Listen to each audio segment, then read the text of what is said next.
All right, I think WWE is done with this first round of cuts, so we can go ahead and have the conversation. Shout out to the subby. Is in an amazing tribe? Yes, he wanted me to speak on this, and I will. I'm going to. Let's go through it. How about that? Let's flesh it out and see what's going on. Um, Before I do, I just want to say for the person that's going to be in the comments telling me I'm celebrating people being fired and indulgent in their sorrow, I would like to say, please shut the fuck up. And number two, no, I'm not. Because the last time I checked, you all said that this is a business and it's the value and why these people getting paid if they ain't doing nothing. That's all I'm going by. I wish each and every one of these people the best, and all of them are well paid. They're not broke, and they will land on their feet. So chill. If anything, you should be upset with Paul Levesque. Okay? Let's start from the bottom of this list. Carl Anderson and Luke Gallows. Really? Are we everybody's really scratching their heads? Those were AJ Styles boys. They had no business being rehired back. They were over there in TNA mixing it up. They came back and they got a nice little cushy check. None of them were on TV. They stuck out like a sore thumb at NXT. NXT is literally high school. The main roster is college. You got these two super seniors walking around, a bunch of a bunch of regular size high schoolers. They look fucking crazy. That's why they're gone. Will they land on their feet? Yeah. Yeah. Now, Carl Anderson probably needs to stop fucking his hot Asian wife, that bullshit he always says, and save some of his money until he can get a decent contract somewhere else. Should they go to AEW? No. I actually think the Good Brothers should sit the fuck down. Giovanni Vinci. I don't know why this man couldn't get booked, because I'm going to book him right fucking now.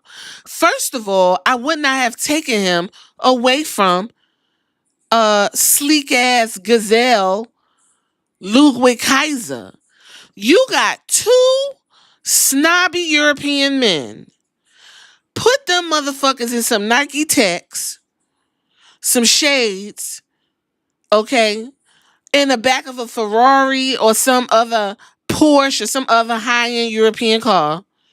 Let the motherfuckers pull into the arena, go into the damn ring, do work, and come out. Do you know how fucking cool that would look? Y'all bought Giovanni Vinci out. He had on a jogger suit, came out, got fucked all the way up. I didn't understand what was happening. I don't know why they removed him from Imperium.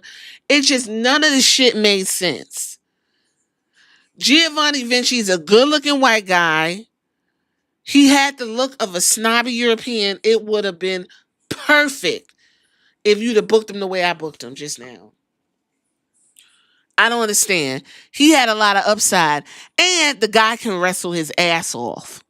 He can wrestle his ass off. That is something to be studied. The way Giovanni Vinci got fucked over so fucking bad. Bizarre world. Isla Dawn. She was put into unholy union with Alba Fire. Why? I don't know. Didn't do nothing with him. I actually liked it. They had a little gimmick going. They was in NXT mixing it up. I didn't understand why they got called up to just get fucked over like this, okay? When you go to NXT UK, them two ladies was over there doing work. Singles. But for some reason, when they come over here to stateside, don't nobody know what to do with them. Then we got that terrible situation when we went to Scotland and you rolled them out, gave them the tag team titles, fucked that whole trajectory up, only for them to lose the tag team titles again a couple weeks later. Complete bust. The girls got plenty of upside. You could have let them go back to NXT. Take those tag titles and put them in NXT. Leave them in NXT. What is the problem? NXT has tag teams. The main roster don't. Why is this so difficult for Paul Levesque? Blair Davenport. Blair Davenport reminds me of Indy Hartwell. Nothing. Nothing. The girl had a cookie cutter look because goth is in, and we already have one goth girl. Can't have more than one. Botch machine. Not good on the mic. I don't know what y'all saw in Blair Davenport. I actually was about to do a curious case of it, but now I don't have to because she ain't there no more. It don't matter. He said that a lot of people got prospects for her down to the European scene, maybe in Japan, whatever the case may be. I don't really see what the issue was. They were actually going to pair her with Isla doing an Alba Fire, and it was going to be a little triple threat with the big three. Don't know what the fuck happened. Because remember, Blair Davenport was running down Naomi. I don't know why they stopped that. You would have had Unholy Union, Blair Davenport against the big three. That just got scrapped. Because motherfuckers don't have a creative bone in their body. And also, she just ain't got it. Sonia Deville. I'm hearing a lot of people are like shocked and floored and just like, oh my God. I don't know why. What did I say in this climate when it comes to, here it goes, the dog whistle, DEI? DEI. Sonia Deville's claim to fame is that she is the first openly gay wrestler. Unfortunately, she had to switch things up and not wear her very colorful ring gear to symbolize her homosexuality. Okay. Then she had that big issue with the stalker that has absolutely nothing to do with why she was released. But she got put out. She was injured. You know, she had to take care of that court case and stuff like that. Cool. She came back. This is where everything got fucked up. You started the stud line, the Pure Fusion Collective, Shoot Your Shot, Dead on Arrival. You started a fucking stable that don't nobody want to wrestle. No one wanted to wrestle the Pure Fusion Collection, not because they weren't good. It's just because you weren't going to get elevated. If you're in the ring with the Pure Fusion Collection, you're pretty much basically, your stock is in the toilet. There's no reason for us to even take you seriously. And that has been shown time and time and time again. All three of them at the Royal Rumble were put the fuck out. So everybody's wondering what's going to happen to Zoe Stark and Shayna Baszler. Shayna Baszler's 41. No, I think she's older than that, 42. Shayna Baszler is on a very, very thin string. Zoe Stark has more upside. Now, if she keeps on botching simple ass moves, she's going to be on a thin string. I don't think anything's going to happen to them this go round, but they better start finding a way to get Paul Levesque's attention.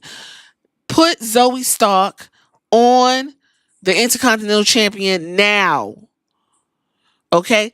Get what's her name?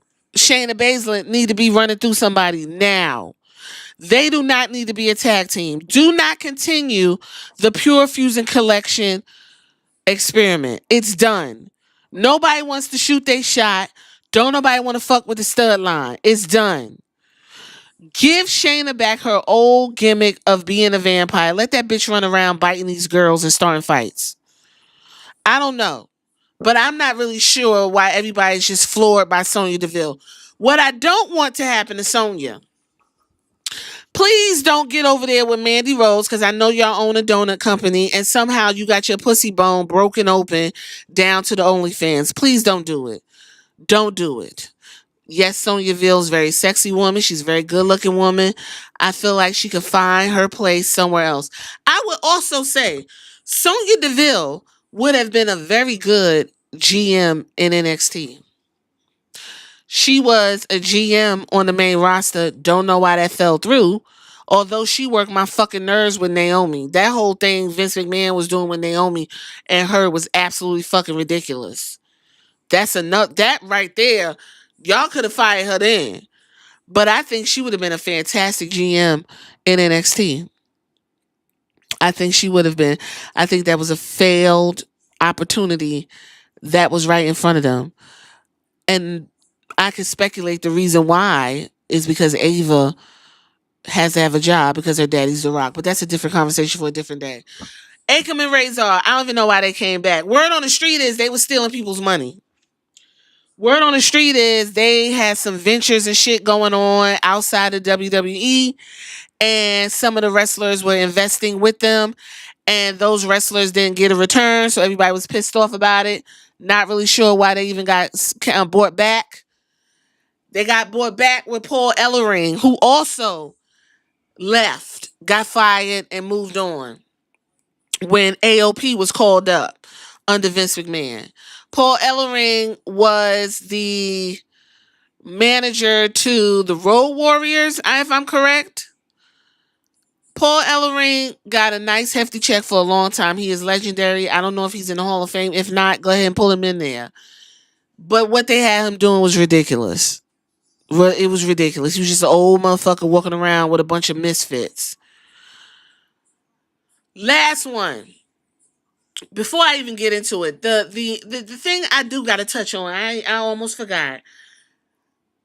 I don't want to see anything else with the Final Testament. You got rid of majority of them.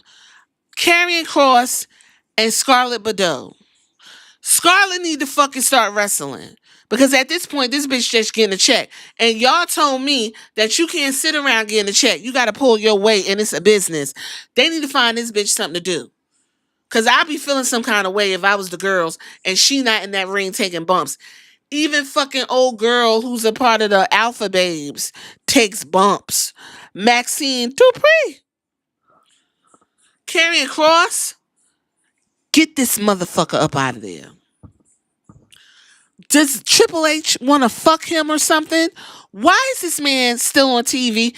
Karrion Kross hasn't done nothing but grow his hair and talk shit. He don't wrestle. He don't got no storyline. He running around in people's face that he don't need to be. It's bizarre. Wrap the shit up. Last one. Cedric Alexander. I went back in my catalog all the way to 2019 where I was advocating for Cedric Alexander to be treated better. I listened to my podcast, and child, when I tell you blast from the past, apparently at that time he was getting buried. Something was going on where Vince McMahon didn't see it for him, and he was supposed to get a push, and they took the push away, and it just didn't happen. Cedric Alexander is a cruiserweight champion for a while when they had the purple belt. Cedric Alexander is a fantastic wrestler, and I just never understood why he didn't get what he deserved. So here's the article from 2019, where I was talking about what Vince wanted to do. So the article says that Vince McMahon reportedly wants to bury Cedric Alexander. Okay, so Cedric Alexander had some ups and downs in WWE. He made such an impression at the Cruiserweight Classic in 2016 that fans chanted for WWE to sign him, and then Paul Levesque came out and made that clear that was his plan. He joined the 205 roster. 205 Live, now looking back, was just such a missed opportunity, child. He finally got to win the then vacated Cruiserweight Championship on the kickoff show of WrestleMania 34. And they tore the house down, by the way. Held the belt until October 18th. Super Showdown. The one in Australia, not in Saudi Arabia, where he lost it to Buddy Murphy. Wow. He officially got called up to Raw that year, which was 2019. And after losing his debut match to Cesaro, he didn't really appear for a couple of months, aside from the occasional 24/7 championship segments. He then came back and briefly teamed up with Roman Reigns and even got in a singles victory against Drew McIntyre. After pinning AJ Styles in a 10-man tag team match, he got a last-minute shot at the United States title at Clash of the Champions that year in 2019, remember? But then the match ended up on the pre-show where Alexander not only lost clean to Styles, he got beaten up afterwards by the OC. Then on Raw last night that year, he got pinned by Styles again and then beaten up after the match. In this build into a babyface comeback, or should we just assume his push was over? Oh, apparently it was the push was over. So they said, word on the street, that at the time, executive director Paul Heyman liked Cedric and wanted to push him, but Vince McMahon has nixed those plans and wants Cedric's buried, hence his recent treatment. Yes, that's the same. They said, this is from Dave Meltzer, okay? They also said that we never see Luke Harper again, but whatever, Luke Harper returned immediately. But it's also the same Dave who was predicting the Goldberg match in SummerSlam long before nobody knew what was happening. So they just said take it with a grain of salt. But in the meantime, we're just speculating on why Vince McMahon does not like Cedric Alexander.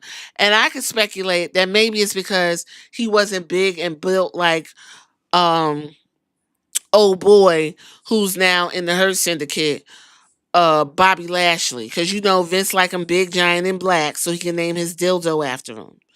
But what I will say, and we'll go wrap this up, is that Cedric actually has a hot seat waiting for him in AEW. Now, the only thing I want to say for Cedric is negotiate with the family in mind and negotiate and getting into motherfucking pockets. Run that motherfucker's pockets. Okay?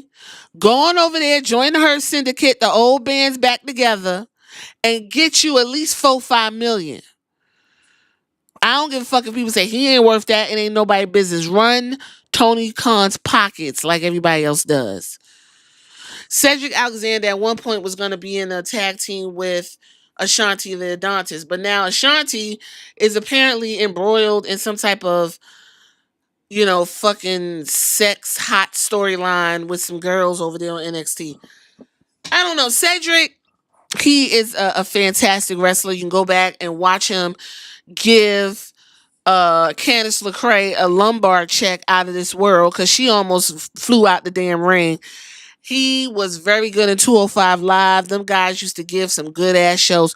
It was a point where 205 Live was better than the main roster for a few years. Anyway, I wish all these people the best, but give me a break. Out of these two, out of these people that got fired, it ain't but two that scratches your head a little bit, and that probably is Sonia Deville and Cedric Alexander. I'm scratching my head about Giovanni Vinci because I'd have booked the fuck out of him. But whatever the case may be, y'all tell me what y'all think in the comments if you made it this far, and I'll catch you on the next one.